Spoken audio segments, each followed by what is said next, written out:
sambhavanti eva me tassa kevalassa dukkha kandassa samudayo hoti. So this is talking like how the mass of suffering come to be, arise. It's started, it says, so with the ignorance as a condition. Okay, now as I said, ignorance of ignorance, because of the ignorance, because of the clinging, because of the many other factors, okay, which is mostly, which is like unwholesome, okay, and then we come to like ignorance, that ignorance is caused or condition for the volitional formation. What is the volitional formation? Saṅkhārā. So Avijjāpaccayā saṅkhārā. Because of ignorance, the volitional formation come to be. Now can you see the match? What we will say, like when this, that come to be. So here this means avijjā. When avijjā is there, when ignorance is there, this ignorance cause for the volitional formation. Okay, that is how. And so Avijjāpaccayā saṅkhārā, saṅkhārā paccaya vijñāna, and again because of this volitional formation, okay, or because of, or as a condition, or with the volitional formation as a condition, consciousness are there or come to be or will arise. Okay, now vijñāna paccaya nāma-rūpa. Vijñāna means consciousness. So with the consciousness as a condition, okay, so now because of the consciousness, name and form come to be. Nama-rūpa, yes, vijñāna-paccaya nama-rūpa. Then again, nama-rūpa paccaya salayatana. And because of the name and form, with name and form as a condition, the six sense base come to be. So we will see, actually we will go through all these things. So next we will talk about saṅkhārā paccaya vijñāna, how the volitional formation play as a conditional role for the consciousness. Okay, so again come to that. Yeah, so with the name and form as a condition, the six sense come to be. And again, with the sixth sense base as a condition, the contact come to be, or contact will be there. Okay, and with the contact as a condition, feeling are there, or feelings come to be. And with the feeling as condition, craving come to be. With the craving as a condition, clinging come to be. So tanha paccaya upādāna. Because of the craving, clinging is there. So because why we cling, why we attach? Because we have what's craving. I want it, so I need it. I want to bring it home. It's like that. Yes. If you even this will help you in many ways. As I said, this lecture series is, as I said, this is not going to make you enlightened, but this is going to give a very insight. If you really can go through is, you even don't have, if you can get all the words and meaning and ideas and understanding what we are saying here is marvelous. But again, remember that, as I said, once Venerable Ananda went to the Buddha and he said, Venerable Sir, when you're talking about this Paṭiccasamuppāda, so-called the dependent origination, I feel like this theory is so clear to me, so easy for me to understand. Buddha said, no, don't say so. It is not that much easy. If we understood this, we are already enlightened.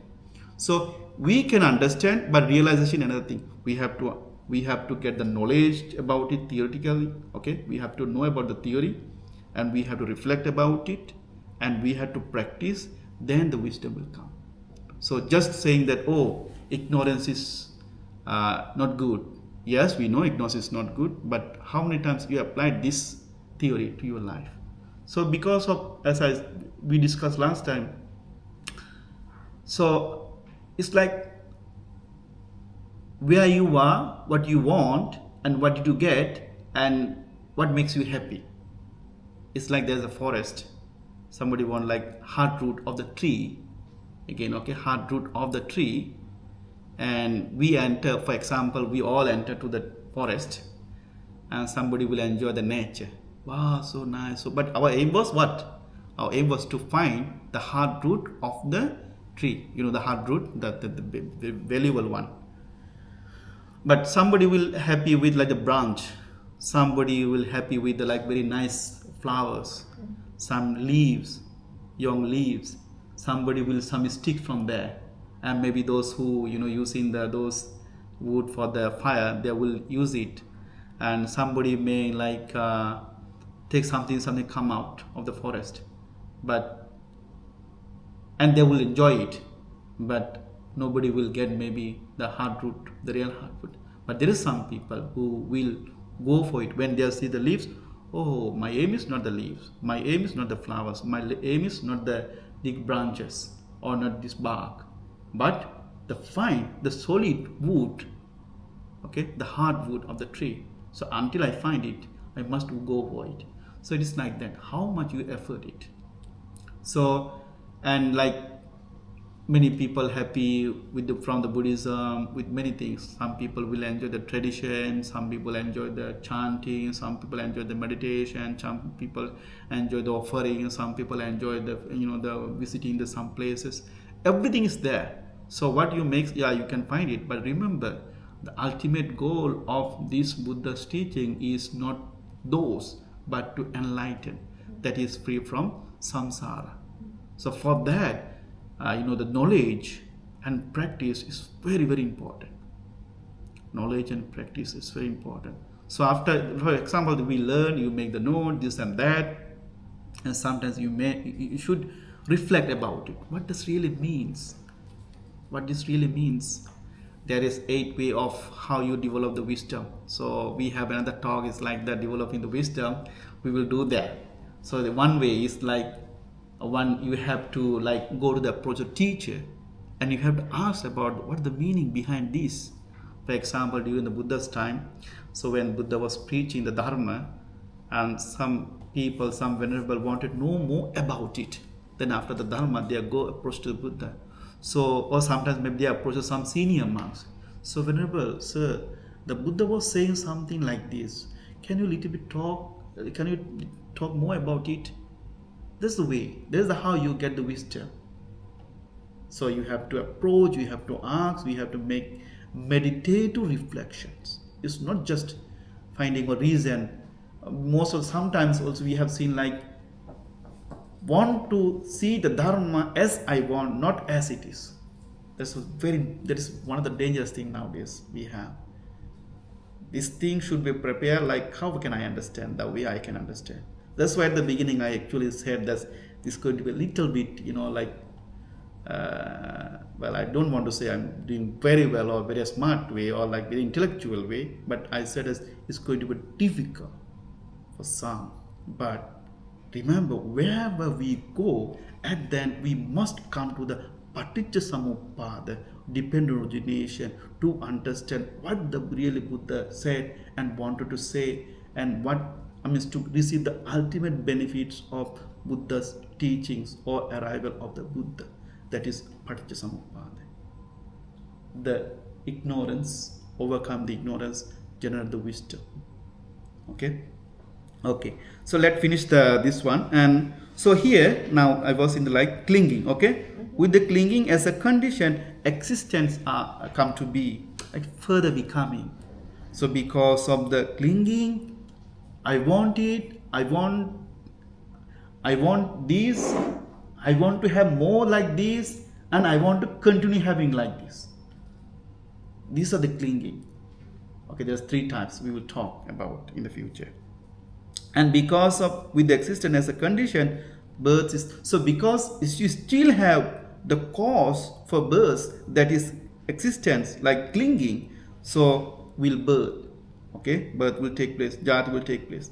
and with this birth as a condition, so aging, death, sorrow, lamentation, pain, displeasure and disappear come to be. That's why it says, what this says? Bhava Paccaya Jati. Jati Paccaya Jara Marana. Jara, Jati Paccaya because of the birth, and Jara means Jara, Marana. Jara means aging, Marana means death, Soka, Parideva, Soka means sorrow, lamentation. All this, the whole mass of this dukkha will come to be. So, do you have some idea about this? What we are going to talk about? So, this is what we need to understand. This is what we are going to discuss more and more, again and again, many ways, with the many suttas, with the many information from different suttas. We try to understand what does all this means. What does it mean ignorance? What does it mean volitional formation? What does it means like consciousness? All these things. Okay, so this is called the anuloma. Okay, the forward. The reverse is like cessation of suffering. Okay, so that is the other part. I think this is sutta. Let's also read that one, then we will go for that these notes. Okay, yeah. Avijjāya asesa viraga nirodha saṅkhārā nirodho saṅkhāra nirodha vijñāna nirodho vijñāna nirodha nama rupa nirodho nama rupa nirodha salayatana nirodho salayatana nirodha passa nirodho passa nirodha vedana nirodho vedana nirodha tanha nirodho tanha nirodha upadana nirodho upadana nirodha bhava nirodho bhava nirodha jati nirodho jati nirodha jara maranam soka parideva dukkha domanassa upāyasa nirujjanti eva me tassa kevalassa dukkha khandassa nirodho hoti. What do you think? What the meaning can be? It's like cessation of, when the ignorance ends, there is no sankhāra, right? So it's the other way. So let's read the meaning also, then we will see. So did we miss? There's there's one part, like there will be one part like yes, okay. When this is not, that not, okay, that part is linked to here, okay, that's connected to here. So it says, with the cessation of, okay, with the remainderless fading away and cessation of ignorance, okay, comes, because of that, cessation of volitional formation come to be. That means when the ignorance is vanished or ceased, then the volitional formation also ceased. Okay, that's the way. With the cessation of volitional formation, cessation of consciousness also ceased. Okay, and with the cessation of consciousness, cessation of name and form also ceased or vanished. Okay, with the cessation of name and form, cessation of six sense base are ceased. With the cessation of six sense bases, the cessation of contact also come to be. That means that there is no that context. Okay, with the cessation of contact, cessation of feeling. With the cessation of feeling, cessation of craving. With the cessation of craving, cessation of clinging. With the cessation of clinging, cessation of existence. With the cessation of existence, the cessation of births, and again cessation with the cessation of the births, aging, death, sorrow, lamentation, pain, and displeasure and despair are ceased. Such, or this is the cessation of this whole mess of suffering. Okay, so this is the very important idea that we have done, because we continue our discussion based on this. Okay, based on this. So after the reflecting all these things, so Buddha at that time said some joyful utterance, that is like Atako Bhagava. Okay, then eva metassa evam attang viditva, that means knowing the meaning of this, okay, knowing the meaning of what we discussed, this Tayang Velang, at that time Buddha imang udahana udahanesi, at that time Buddha uttered this joyful utterance. What are the joyful utterance? Yada have patu bhavanti dhamma atapino jhayato brahmanassa vidu phayang tittati marasenam suryo obhasa yamantalikhyanti. Yes, so that means that, so one, when overcome all this through the meditation, he is like free from Marasena. That Marasena means who's? The Maras army. Mara means is Machu Mara. We have Mara, the demons, like kind of demons here is not like this is not like the something the visible. He is like the Mara, the phenomenon of death. Okay, so he is the free from this samsara. Okay, so it says when things becomes clear to the keen and meditating Brahmin. Brahmin here is actually another word we have to understand. Here Brahmin does not mean the Brahmin that we see in India today, this and that. In Dhammapada there is one Vagga, one section is called the Brahmana Vagga. Actually this Vagga is talking about the quality of a monk. Okay, here actually, because at that time the Brahmana was considered as a superior or high class means people who are practicing the the spiritual path. So Buddha introduced so-called the bhikkhu. Okay, a person who went from home to homeless, and with meditation and with the with the realizing, in order to realize the dharma and overcome samsara, following the right path in the middle way. Okay, following the middle way, having the right view, and following the Eight Noble Path, he do the meditation, he become the enlightened one, he become the Arahant's one. So he is the real bhikkhu. That is the real purpose of the bhikkhu. And it says in this says, so then he so once he do so, he is actually free from the Maras. The Maras army. Sena means army, Mara means here like the especially like the Machu Mara, that means the Mara of death, or death that happened, the dying. Okay, right? So he is free from dying. So here he from dying means actually like he free from samsara. He are not in the circle where he have to go through the like births and death. That's we are still here. Okay, he is free from the. So it is like the like the sun lights up the sky. Okay, so it's like the sun. So sun once is free from this cloud, it's shining everywhere.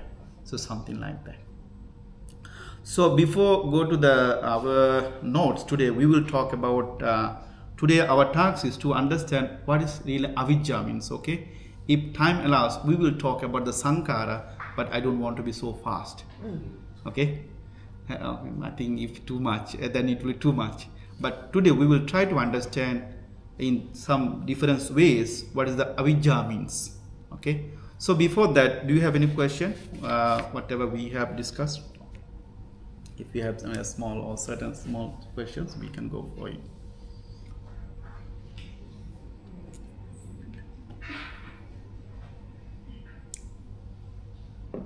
Did you read this sutta before? Oh, very good. So, are these Ananda's words? Yeah, Ananda. Yes, these are the Ananda's words. Yeah. Yeah. And how do we know how close to the original words this might be? Because it was written down many hundred years after, right? Do we know how close it was to the original? Or? Yeah, for example, now the Ewang Me Sutang, these words is actually coming from the very mouth of Venerable Ananda in the counseling, okay? So Ananda was reporting this. I mean, all the suttas, now we say Venerable Ananda is known as a Dhamma Bhandagarika. That means the treasure of Dharma. That means Buddha, Ananda was always with him, he knew everything. Indeed, when others request him to become the Buddha's attendant, then Venerable Ananda knew these things very well. He said, well, I have some conditions even for the Buddha. So one condition is that if he teach some Dharma, or if there is anything that he think about Dharma, talk about Dharma in the absence, I mean where I'm not there, when I'm not there, so he must report to me.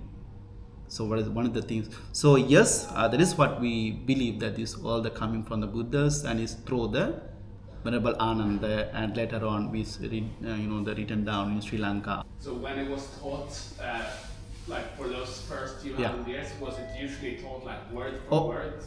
Or I mean, this is the different. I mean, scholarly, if you're talking about. Yes, words and plus the meaning. For example, the like even today we have the tradition so-called the the Bhanaka Parampara. Even you can see in Myanmar there is some venerables who can remember all these words by words. They're like words by words. Like they will chant like the singing. Evang me sutang ekang samayang bhagava savatyang viharate jetavane anata Paṭiccasamuppāda me Atako Bhagava Anyatara Devata, like that. So it's word by words. There is traditions from Bhana. It's called the oral traditions, like in the tradition from past generation to generations. Yeah. So yes, so that's why I think what you concerning is I can understand, because there are some words also like in the Tripitaka, which is which is like some of the words from some disciples, and of course that's why we make the distinction like between like the Theravada tradition and early Buddhist traditions. So one definition for what is the early Buddhist tradition or early Buddhist teaching is that the teachings that really came from the Buddha directly, okay, directly. For example, there is in Mahaparinibbana Sutta, the sutta which is talking about the great demise of the Buddha. So I mean, this sutta also reports some of the reports about the death of the Buddha. So Buddha is not there. How can this happen? So it means like there is a disciple who was talking about this and that. So there are certain teachings was given by the disciple or added by the disciple, but not much, actually very few. And in another way, sometimes, for example, as I said, like Buddha was preaching Dharma, and after this he stand from his Dhammasana and he entered to his kuti. Then later on, some venerable, they have some questions for newcomer, new venerables, so they are usually approached to the senior one.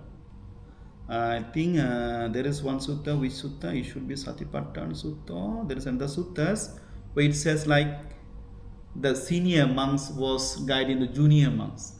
It's like 10%, or like the junior monks, when they learn something, they teach or share this dharma to the next junior one, something like that.